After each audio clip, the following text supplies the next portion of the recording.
Pacific Ocean, November 1944. USS Natoma Bay.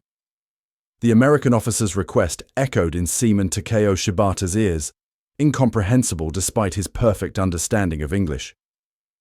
"We'd like you to cook for the ship's mess," Lieutenant Wilson repeated, watching the captured Japanese naval cook's confusion deepen.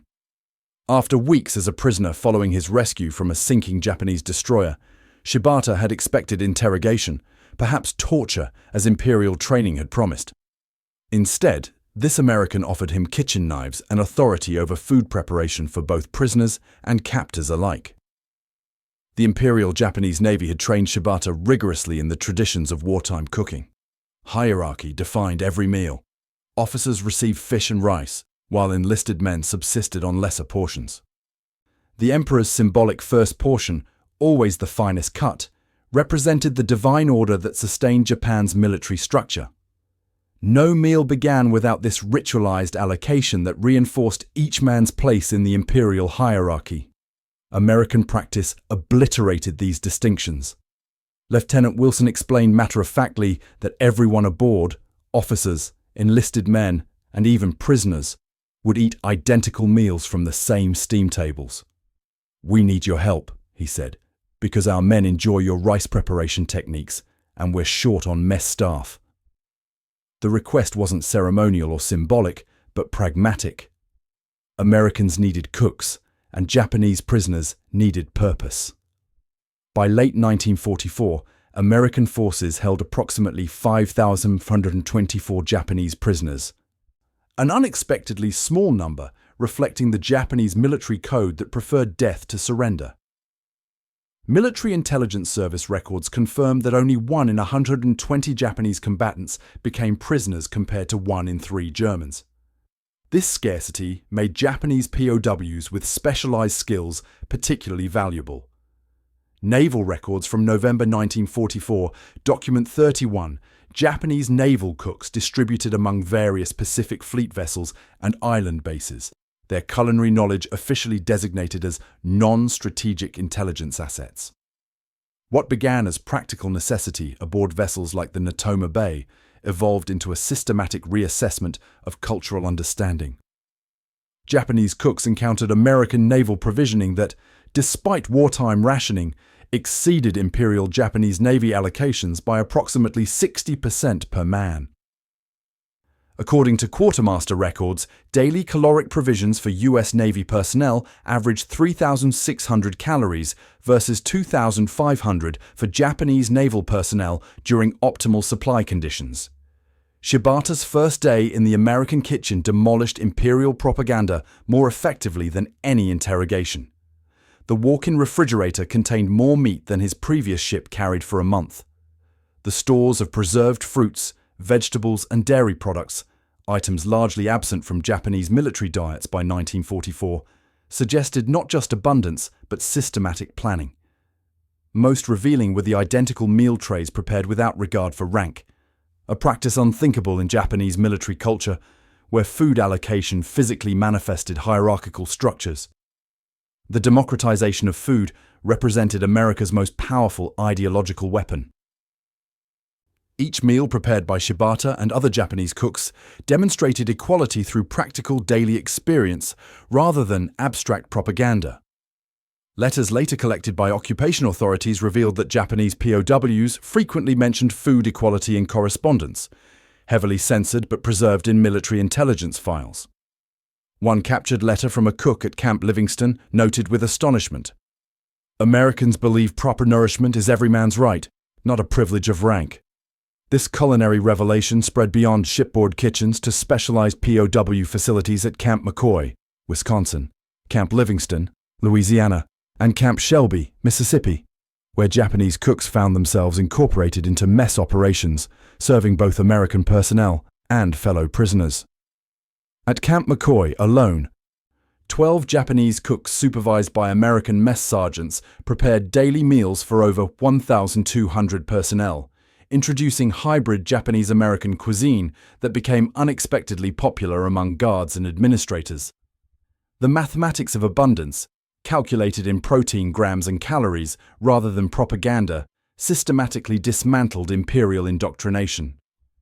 With each meal service, every equal portion, the Japanese cooks confronted an American reality that contradicted everything their military training had taught them about Western barbarism and material desperation. Camp McCoy, Wisconsin, December 1944. The steam rising from massive stockpots filled the kitchen with the unfamiliar scent of beef bones simmering alongside kombu seaweed. Chief Petty Officer Masaharu Iwata adjusted the flame, still unaccustomed to the precision of American gas ranges after years of cooking over unpredictable naval coal stoves. In adjacent kitchens throughout the specialized network of POW camps, similar culinary experiments unfolded as 147 Japanese cooks found themselves incorporated into what military documents designated Operation Culinary Exchange, a deliberate intelligence program leveraging food as a cultural bridge. The program's origins trace to Captain Charles Woodson's memorandum, dated August 17, 1944. Japanese POWs with culinary training represent an untapped intelligence resource. Their integration into camp kitchens will 1. Address critical staffing shortages, 2. Improve morale among both American personnel and Japanese prisoners, and 3. Provide ongoing cultural insights valuable for occupation planning. This pragmatic approach quickly expanded beyond initial test sites as early results exceeded expectations. Military records document the specific provisions allocated to these experimental kitchens. At Camp Livingston, Louisiana, weekly provisions for a mixed Japanese-American kitchen serving 300 personnel included 210 pounds of beef, 90 pounds of pork, 180 pounds of chicken, 450 pounds of rice, 300 pounds of vegetables, 90 pounds of sugar, and 30 gallons of milk. These allocations exceeded standard Japanese military provisions by approximately 300%. Imperial Japanese Navy records captured at Saipan revealed that equivalent personnel would receive weekly 60 pounds of fish, primarily dried, 30 pounds of meat, when available, 200 pounds of rice, 100 pounds of vegetables, and 15 pounds of sugar, with milk entirely absent from standard allocations.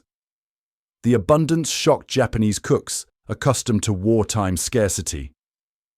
Quartermaster logs from Camp Shelby, Mississippi, note repeated instances of Japanese kitchen staff questioning allocation quantities. One entry dated January 3, 1945, records, Japanese cook Yamamoto requested clarification, believing 86 pounds of beef allocated for single meal was documentation error rather than actual provision. Camp records confirmed the allocation was standard, representing approximately 4.5 ounces of beef per man, a quantity that Imperial Japanese Navy documents classified as officer-grade luxury rations. American waste patterns proved equally disorienting. At Camp McCoy, compost records show approximately 18% of prepared food discarded after meals, a standard American practice representing portions exceeding appetite. For Japanese cooks trained in wartime conservation, where even rice rinsing water was preserved for secondary use, this casual disposal of edible food contradicted fundamental cultural values. Several requested permission to repurpose leftovers into subsequent meals, introducing techniques for transforming remains into new dishes, practices later documented by Army nutritionists for potential military application. Cultural adaptation required compromise from both sides. Japanese cooks modified traditional techniques to accommodate American ingredients, creating hybrid dishes that gained surprising popularity. Camp menus preserved in military archives show the evolution. Beef sukiyaki appeared at Camp Livingston on December 12, 1944. American-style tempura using local Mississippi catfish emerged at Camp Shelby in February 1945. Midwestern donburi, featuring corn and Wisconsin cheese, became a weekly standard at Camp McCoy by March. American personnel's reception exceeded expectations. Colonel Thomas Bradshaw, commanding officer at Camp Livingston, reported, Japanese prepared meals have improved mess hall attendance by 22%.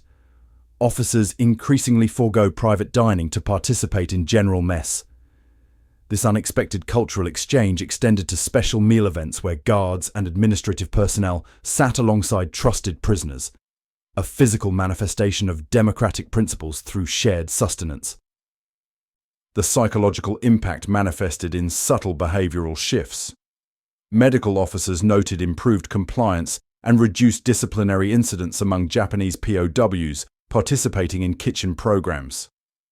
Captain Robert Mitchell, camp psychiatrist at Camp McCoy, documented, "Prisoners involved in food preparation demonstrate measurably improved morale and diminished hostile ideation. The act of preparing and sharing meals appears to facilitate cultural reassessment more effectively than formal re-education lectures." By spring 1945, the program's success prompted expansion to 17 additional facilities across the American mainland, transforming what began as pragmatic labor utilization into one of the war's most effective cultural exchange mechanisms, a system where enemy combatants found unexpected common ground through the universal language of food. Camp Shelby, Mississippi, April 1945. Kitchen supervisor Toshiro Nakamura stared at the serving line where American officers waited patiently behind enlisted men, their identical trays moving along the same steel counters. After 16 years in the Imperial Japanese Navy, where elaborate meal hierarchies reinforced command structures, this casual American equality remained incomprehensible. In Japan's military tradition, the emperor's portion, symbolically the first and finest serving, anchored every meal distribution that cascaded downward through strict rank allocation. Even aboard destroyers, officers ate different food, prepared separately, served in dedicated wardrooms with distinct tableware. American mess halls eliminated these divisions entirely.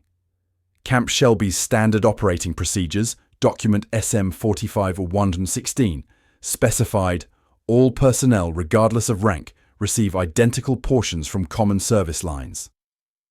This simple directive undermined imperial military culture more effectively than any propaganda campaign. Every meal demonstrated democracy as daily practice rather than abstract concept. Statistical comparisons revealed the gulf between systems. Imperial Japanese Navy records captured at Leyte showed officers receiving approximately 3,100 calories daily, while enlisted personnel averaged 2,400 calories, with further reductions for lower ranks. American military allocations standardized at 3,500 calories per man, regardless of rank. This equality extended beyond calories to food quality and variety. Japanese military documents established 8 distinct meal tiers corresponding to rank categories. American mess operations recognized no such distinctions. The availability of specific ingredients particularly shocked Japanese cooks accustomed to wartime scarcity. Daily sugar allocations at Camp McCoy averaged 2 ounces per person, the equivalent of a month's civilian ration in Japan by 1945. Meat appeared at every main meal rather than as an occasional supplement. Fresh milk, largely absent from Japanese military diets, flowed freely from 5-gallon dispensers. Rice, Japan's essential staple, arrived in 100-pound sacks marked California medium grain, revealing American agricultural capacity to produce Japan's core food at industrial scale. "I first suspected deception," Seaman Hiroshi Tanaka later wrote in censored correspondence preserved in military intelligence files. "I believed Americans were showing special abundance to manipulate us. After 3 months in their kitchens, I realized this was standard. American ordinary exceeded our imperial extraordinary." This revelation appeared consistently in documented POW reactions. Camp Livingston's monthly psychological assessment for May 1945 noted, Japanese kitchen personnel expressed consistent disorientation regarding American food supply systems, particularly the disconnect between apparent abundance and minimal conservation measures. The physical impact became measurable within months. Medical records from Camp McCoy documented weight gains averaging 12 pounds among Japanese POWs during their first 90 days in American custody. Blood tests showed improved nutrition markers, particularly increased protein levels and reduced anemia indicators. Army medical officers noted these improvements despite Japanese prisoners initially requesting smaller portions than Americans typically consumed, a habit gradually abandoned as trust developed. Agricultural connections further expanded Japanese awareness of American capacity.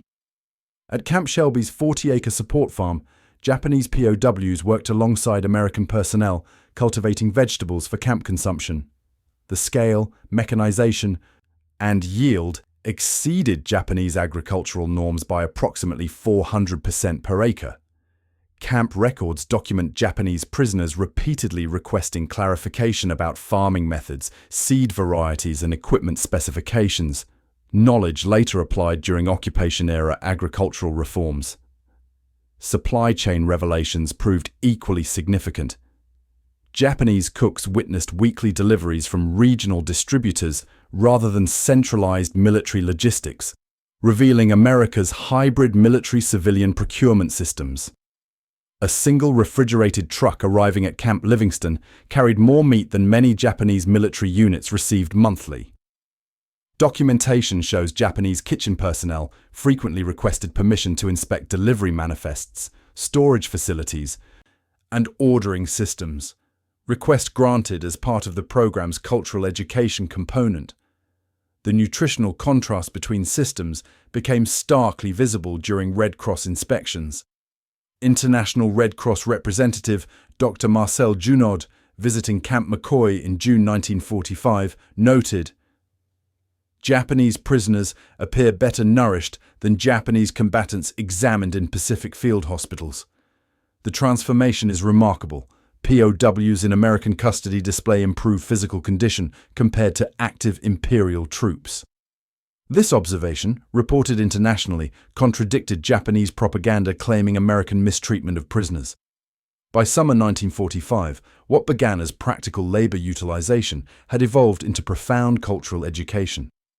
Through daily kitchen operations, Japanese POWs experienced American democratic principles not as abstract concepts, but as lived reality: equality measured in ounces and calories, freedom demonstrated through choices and abundance, opportunity revealed in systems that prioritized merit over hierarchy.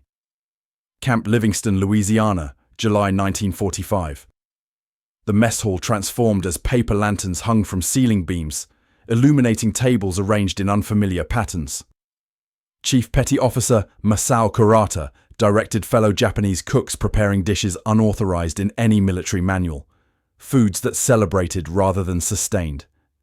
This Tanabata Star Festival meal, the first Japanese cultural celebration formally permitted in American POW facilities, marked the evolution from pragmatic feeding program to deliberate cultural exchange. Captain William Hustis, camp commandant, had approved the event after reviewing Intelligence Service Recommendation, SOP 724C. Cultural reciprocity through food traditions provides optimal conditions for ideological reassessment.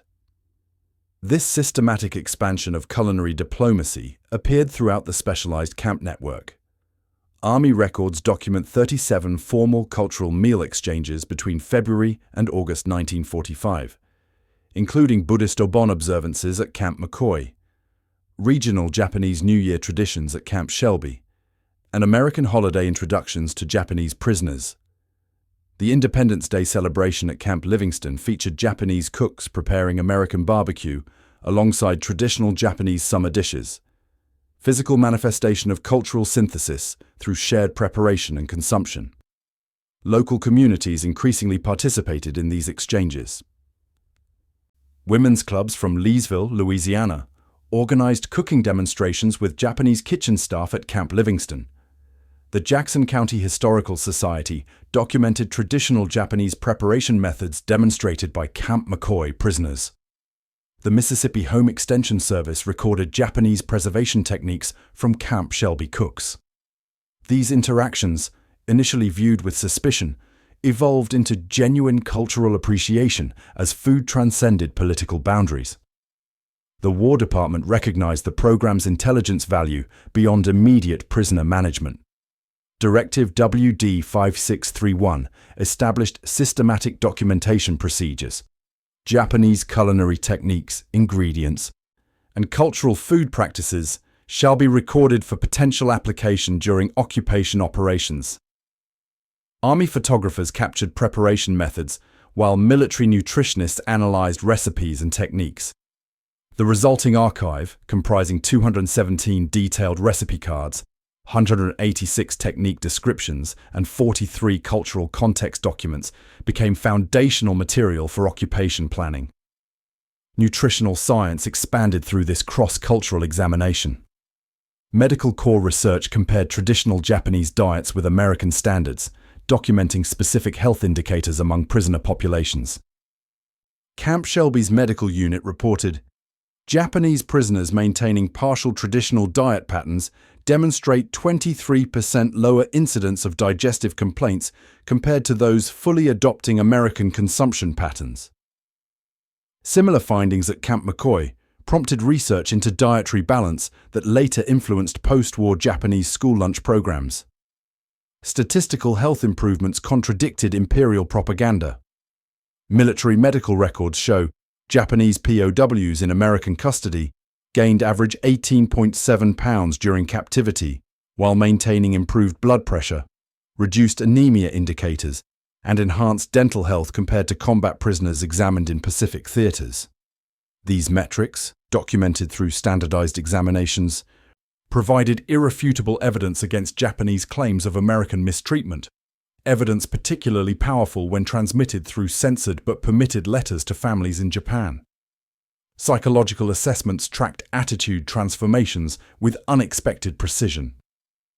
Captain Robert Mitchell, supervising psychiatrist for the program, documented identifiable stages among Japanese kitchen personnel.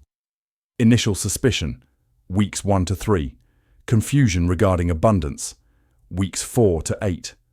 Testing boundaries through menu suggestions, weeks 9 to 16. And eventually initiative in cultural sharing, weeks 17 plus. These patterns repeated across all camp locations with remarkable consistency, suggesting fundamental psychological responses to democratize food systems rather than individual variations. Imperial propaganda faltered against this lived experience. Intelligence debriefings with cooperative prisoners revealed striking contrasts between official indoctrination and observed reality. Staff Sergeant Tomio Yamaguchi, interviewed at Camp McCoy, stated, "We were taught Americans would starve prisoners while keeping abundance for themselves. Finding greater food equality in American camps than in our own military challenged everything we believed about Western barbarism." Similar statements appear throughout intelligence archives, confirming food practices as effective counterpoints to imperial indoctrination. The program's documented success prompted expansion beyond POW management to strategic psychological operations.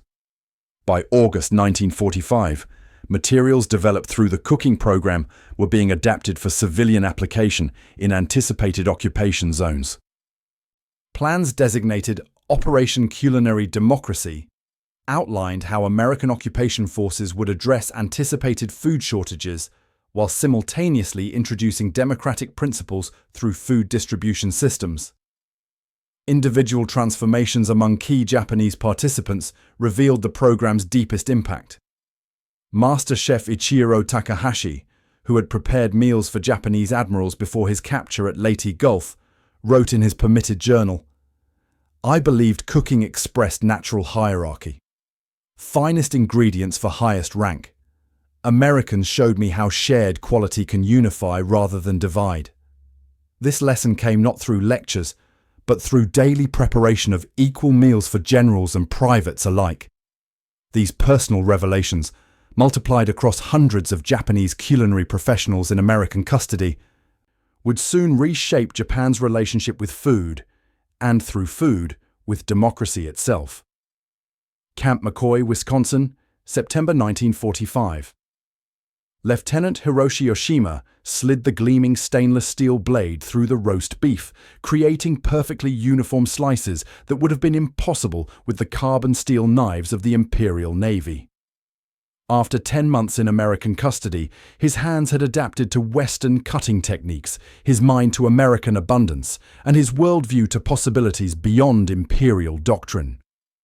Military intelligence files identify Oshima as one of 147 Japanese culinary specialists whose transformation was methodically documented through the war's final months.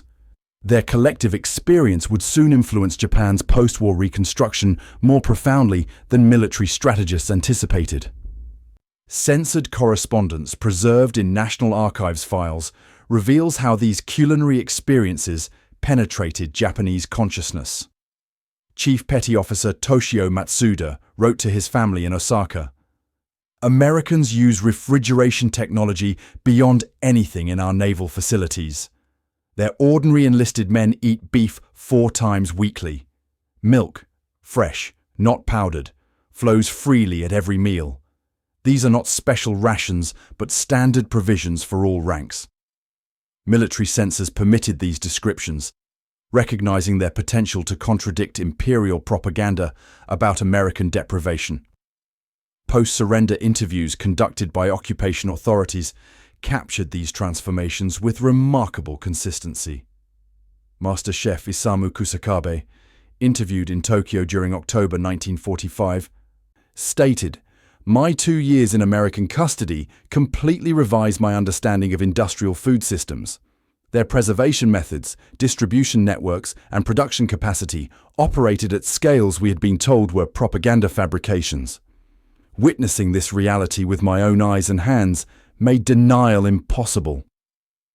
Similar testimonies appear throughout occupation intelligence files, referenced specifically in strategic planning document SCAP 427, titled "Culinary Professionals as Reconstruction Assets."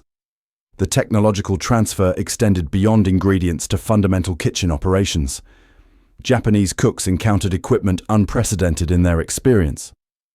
Flash freezers capable of preserving 200 pounds of vegetables hourly, pressure cookers sterilizing canned goods at industrial scale, mechanical dishwashers processing 500 place settings per hour. Camp McCoy's kitchen equipment inventory from August 1945 lists 27 major appliances that had no Japanese military equivalent, including 3 walk-in refrigeration units maintaining distinct temperature zones for different food categories.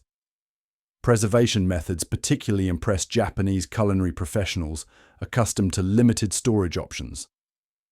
American techniques for canning, dehydration, and freezing demonstrated practical approaches to food security that contradicted imperial military doctrine, emphasizing stoicism through scarcity.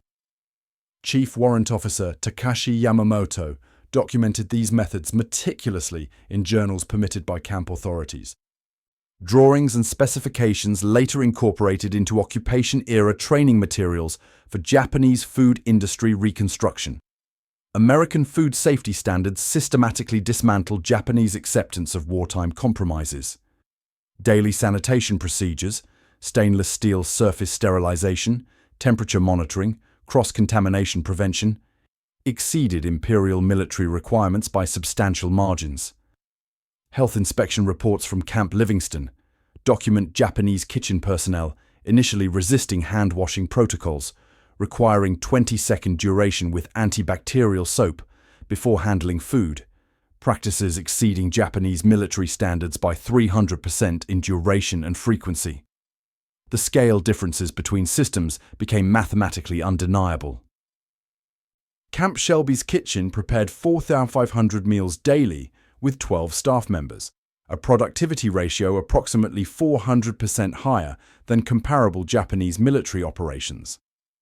This efficiency stemmed not from greater individual effort, but from systematic organization, equipment superiority, and logistics.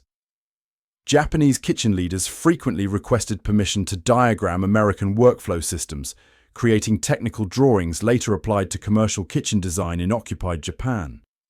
As Japan's surrender transformed POWs into repatriation candidates, American authorities recognized the strategic value these culinary professionals represented.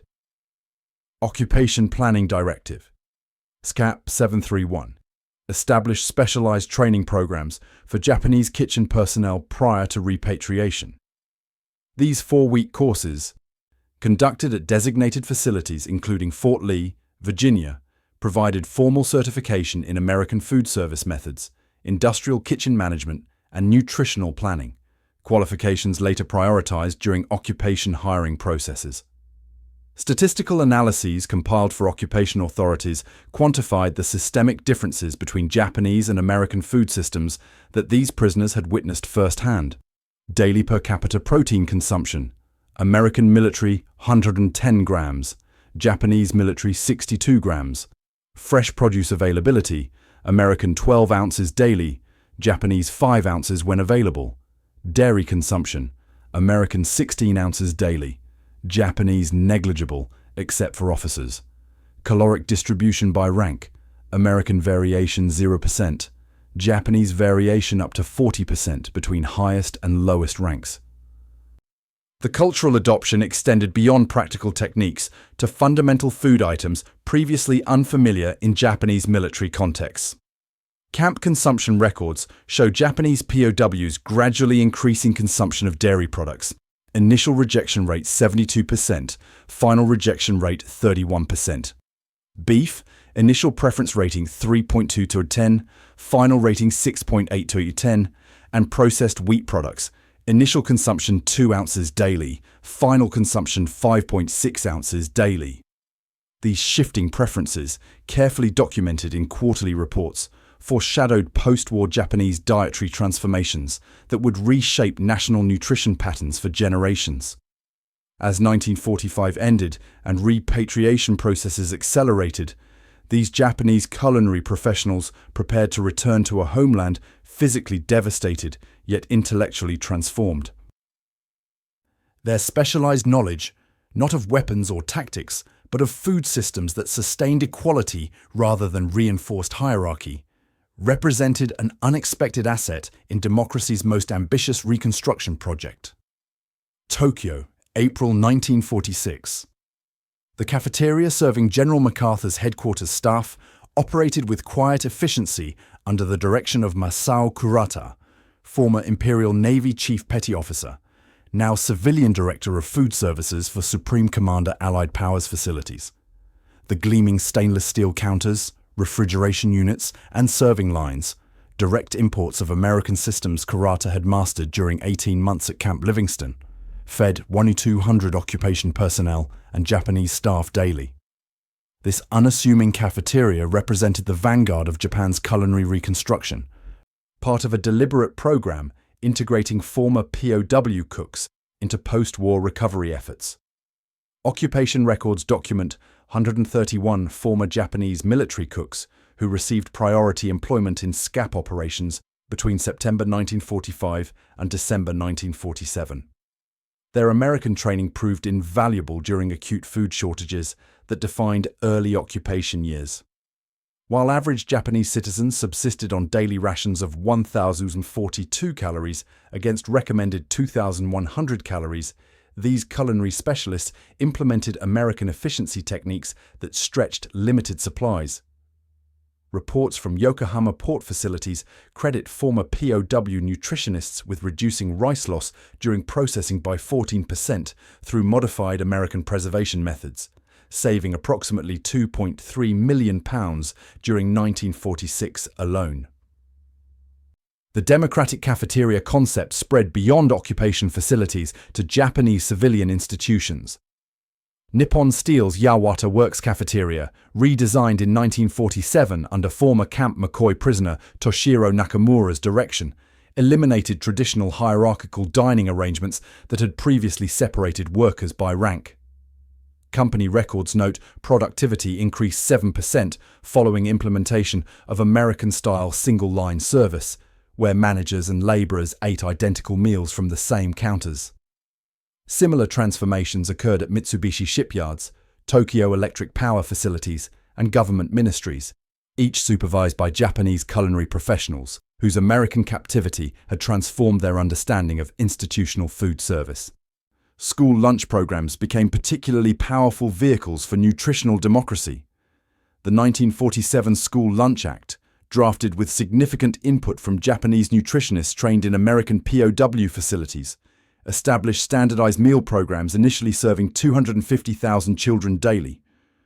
Unlike pre-war school meals that reinforced class distinctions, these American model programs provided identical nutrition to all students, regardless of family status. Lieutenant Kenji Hayashi, former Camp Shelby kitchen supervisor, oversaw implementation in Osaka Prefecture, where academic performance improved approximately 12% following program introduction, a correlation specifically noted in Ministry of Education records. The Japanese food industry underwent fundamental transformation under former prisoners who applied American techniques to reconstruction challenges.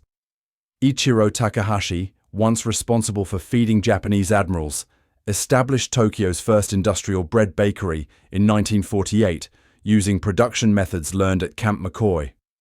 His operation produced 20,000 loaves daily, introducing wheat products to school lunch programs and civilian markets. Similar enterprises emerged nationwide. Takeo Shibata's Kobe fish processing plant implemented American flash freezing techniques. Hiroshi Oshima's Nagoya cannery adopted pressure sealing methods observed in Louisiana.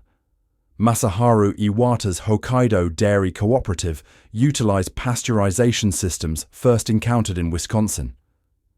These individual success stories collectively transformed Japanese food culture. Meiji Milk Company records attribute their 1950s expansion directly to former POW Junichi Yoshida's adaptation of American dairy distribution systems. Nissin Food Products, which later revolutionized global instant noodle markets, employed 5 former POW cooks in early product development. The Morinaga Nutritional Science Laboratory, established in 1949, assembled a research team including 3 nutritionists whose American captivity had introduced them to industrial food fortification programs, knowledge later applied to addressing childhood malnutrition during Reconstruction. Historical assessment confirms this culinary exchange's profound impact. Professor Takeshi Matsuda's definitive study, Democratization Through Cuisine, Tokyo University Press, 1985, concluded, the transformation of approximately 150 Japanese military cooks through American POW programs represented one of occupation's most successful reforms. These individuals, encountering democratic principles through daily food operations rather than abstract re-education, effectively transmitted these values through reconstructed institutional dining systems that physically manifested equality through identical portions served from common lines. Statistical evidence documents this transformation's nutritional impact. Average Japanese daily protein consumption increased from 44 grams, 1945, to 62 grams, 1955, with particularly significant improvements in child nutrition metrics. School children receiving standardized lunches demonstrated height increases averaging 1.2 inches compared to pre-war measurements for equivalent age groups. These improvements, remarkable amid general scarcity, stemmed significantly from efficient food distribution systems modeled on American practices introduced by former POW culinary specialists.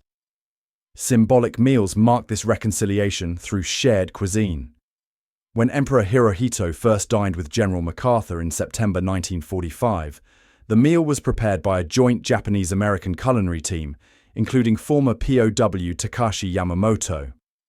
The menu, documented in occupation archives, featured dishes representing both nations: miso soup alongside consommé, tempura with tartar sauce, beef teriyaki with Idaho potatoes.